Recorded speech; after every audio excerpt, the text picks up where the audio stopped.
Imagina ganhar em um único salário mais de 4 milhões e meio. É difícil até imaginar, né? Mas uma coisa importante é que estamos falando de Cruzeiro Real, no ano de 1993. O valor do salário mínimo que entra em vigor hoje. O novo mínimo para os meses de julho e agosto é de 4.639.800 cruzeiros. Um tempo onde a inflação era imensa e esse salário seria menos que 100 dólares na época. Para você ter uma noção, se liga nesse número. 13 trilhões, 342 bilhões, 346 milhões, 717.671,70%. Esse número gigante é o índice acumulado entre os anos de 1980 e 1994, de IPCA, o principal indicador oficial de inflação no Brasil. O que você compra hoje com 30 mil? Uma Kawasaki Ninja? Dá entrada em um apartamento? Hoje é muito dinheiro, né? Mas nessa época, você comprava uma simples caixa longa vida LG 1 litro 29.900. Por isso, muitas famílias faziam estoques de comidas e produtos, porque era o único meio de fugir da hiperinflação que só crescia. E a situação era tão crítica que chama esse acontecimento de a década perdida. Um momento no Brasil que a hiperinflação era um assunto que assombrava a população. O governo tentou implantar 5 novas moedas e 6 planos para tentar resolver esse plano de 1980 a 1994. E só uma deu certo. E é dela mesmo que a gente vai falar agora. E como ela impediu que o Brasil virasse uma nova Venezuela. Primeiramente, o que aconteceu para a moeda da época estar com tanta inflação? E sim, aconteceu como sempre por más escolhas no governo da época. Deu início quando a ditadura militar forçou um crescimento do PIB, graças às grandes obras de infraestrutura durante o famoso milagre econômico. O problema é que esse acontecimento podia parecer bom, mas não. Ele foi financiado com empréstimos internacionais em dólar, quando os juros ainda estavam baixos. E até então, tudo tranquilo. Mas em 1979, aconteceu o choque do petróleo, subindo muito o preço dos barris, e o Brasil era extremamente dependente da importação dos barris. E em seguida, aconteceu o aumento da taxa de juros nos Estados Unidos, para tentar conter a inflação do seu próprio país, causando aqui no Brasil um maior aumento das dívidas, chegando a um nível que era impagável. O país passou a gastar mais do que ganhava, causando um déficit público enorme, e o governo, em seu mais nível de inteligência, resolveu imprimir mais dinheiro, que como todo mundo sabe, não é nem um pouco bom. E outra medida muito inteligente da parte do governo foi a desvalorização proposital do cruzeiro frente ao dólar, como incentivo de exportação para vender mais para outros países. Eles pensaram, já que a moeda era menos valiosa, era mais barato para os outros países comprarem de nós.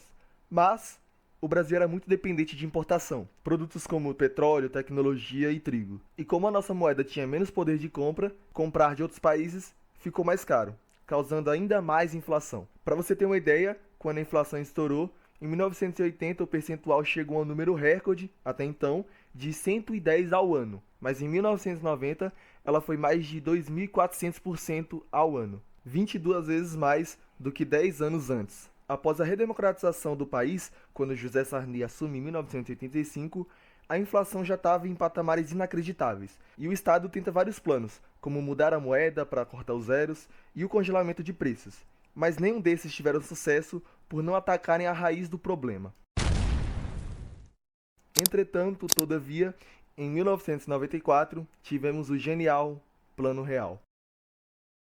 Tudo começa lá em 1992, quando o então presidente Fernando Collor de Mello sofreu um processo de impeachment após escândalos de corrupção que o derrubaram do cargo. E em seu lugar, assumiu o vice-presidente Itamar Franco, herdando o país com uma crise imensa. E com um país mergulhado em caos, os brasileiros a cada dia viam os preços nas prateleiras aumentarem cada vez mais, e o Itamar Franco tinha que providenciar algo. Antes do criador do Plano Real assumir o Ministério da Fazenda, o presidente nomeou outros 3 ministros da Fazenda, que não aguentaram a pressão de um país em completo caos econômico. Primeiro, Itamar colocou Gustavo Krause, mas ele ficou pouco tempo e não conseguiu mudar nada de fato. Depois veio Paulo Haddad, que até tentou cortar gastos, mas não conseguiu segurar a inflação. Na sequência, entrou o Eliseu Rezende, que também não teve força diante de uma economia totalmente descontrolada. Até então, ninguém tinha conseguido nem sequer melhorar um pouco da crise, e a situação só piorava. Foi então que, em 1993, assumiu o cargo Fernando Henrique Cardoso. E essa história começaria a mudar. Logo depois de assumir o cargo, o FHC reuniu um verdadeiro Dream Team de economistas, tendo nomes reconhecidos dentro e fora do país. Nomes como Edmar Rocha, André Lara Rezende, Gustavo Franco, Pércio Arida e Pedro Malan. E juntos nasceu a proposta do Plano Real, que finalmente conseguiu estabilizar a economia.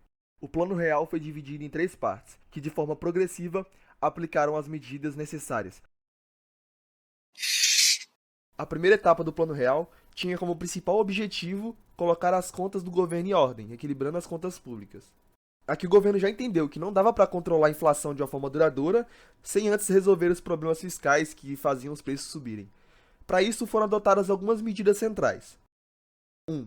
Controle de gastos públicos. O governo impôs metas rigorosas de redução das despesas do Estado, buscando cortar gastos excessivos e impor uma maior disciplina de orçamento. 2. Aumento da arrecadação. Além de cortar gastos, foram implementadas algumas estratégias para ampliar as receitas, como o aumento de impostos federais. Entre elas, o aumento de imposto sobre lucro líquido de empresas, a criação provisória de um tributo em qualquer transação de dinheiro, CPMF, e tivemos também a melhoria nos mecanismos de cobrança. 3. Programas de privatizações. Muitas empresas do governo que davam prejuízo foram vendidas para empresas privadas. Com isso, o governo gastava menos, diminuía o peso do Estado na economia e ainda recebia dinheiro para usar nas contas públicas. Além dessas, o governo também mudou algumas regras no orçamento da União, fazendo com que parte dos impostos não precisasse ser usada obrigatoriamente em áreas específicas, como na saúde e da educação. Com essa mudança aprovada pelo Congresso, cerca de 20% dos recursos puderam ser usados livremente, dando mais flexibilidade para o governo equilibrar as contas e investir onde mais fosse necessário. Um dos principais problemas que causavam cada vez mais inflação no Brasil era o indexador. Segundo o jornal, em 1º de março de 1994, o indexador é um índice de preços que é adotado como referência para a correção de contratos, preços, tarifas e salários. Então, se o índice de preços aumenta 10%, o valor indexado também aumenta 10%. E o problema da indexação foi a quantidade enorme de indexadores. Como muitos valores estavam sendo indexados simultaneamente, os aumentos automáticos de salários, preços e aluguéis alimentavam a própria inflação. Funciona assim: o preço dos produtos sobe 20%, então, consequentemente, o salário também vai aumentar 20%. Com isso, aumenta a demanda, porque com mais dinheiro na mão, as pessoas querem comprar mais produtos. Mas a produção ainda é a mesma, então eles vão cobrar mais pelo mesmo produto. Preços sobem, a inflação continua. Isso cria um ciclo, uma espiral inflacionária. Mesmo que os salários subam, o poder de compra não aumenta de verdade, porque os preços sobem junto ou até mais rápido. Com isso, criaram a unidade real de valor, uma unidade de referência para preços, uma moeda que só tinha um indexador. Ela era atrelada ao dólar, que funcionava como se fosse uma âncora de estabilidade. Porque se atrelassem ao cruzeiro real, ela também sofreria com a inflação. Por isso eles escolheram o dólar, que já era reconhecido como a moeda mais usada. Os principais propósitos da URV eram, como eu disse, desindexar a economia brasileira.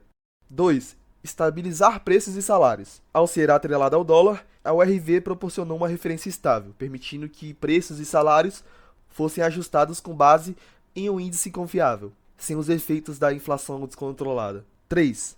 Preparar a transição para o real. A URV serviu como uma moeda de conta, facilitando a conversão para o real, em 1º de julho de 1994. 4. Restaurar a confiança na economia.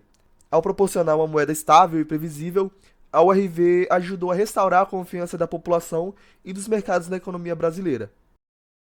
E outra coisa importante é que a cada dia o governo dava um valor novo ao URV, e os brasileiros tinham que converter do cruzeiro real para a URV na hora da compra de algo. Com isso, no primeiro dia de lançamento da URV, cada uma valia cerca de 647,50 cruzeiros reais. E no seu último dia, a URV valia cerca de 2.750 cruzeiros reais. No dia 1º de julho de 1994, o objetivo da URV já tinha sido concluído. E assim, nasce o real. A transição foi feita de um jeito simples. Uma URV virou um real. Só que diferente da URV, agora a moeda estava presente nos bolsos dos brasileiros, em forma de notas e moedas que a gente conhece até hoje. E o melhor, não tinha mais aquela complicação de fazer contas todo dia com valores que o governo atualizava. As pessoas já tinham se acostumado a pensar em URV, então a troca foi natural. O aluguel, que era 50 URVs, virou 50 reais. E o que mais marcou no começo do real foram os preços das coisas. O mesmo leite que um ano antes valia 29.900 cruzeiros reais, começou a valer menos de 70 centavos. 43.333 vezes menos que um ano antes. E depois de mais de uma década de uma inflação que parecia impossível de controlar, ela perdeu força. E o Brasil entra em uma nova fase econômica, onde os preços paravam de subir todo dia e o poder de compra voltou a existir de verdade. O plano foi tão bom que olha esse gráfico. A diferença em 1994 e no ano seguinte. E se mantém assim até hoje, 30 anos depois. Se você viu esse vídeo até aqui, eu peço que você deixe seu like e se inscreva no canal porque vai estar me ajudando demais. Eu vou ficando por aqui, até a próxima e tchau.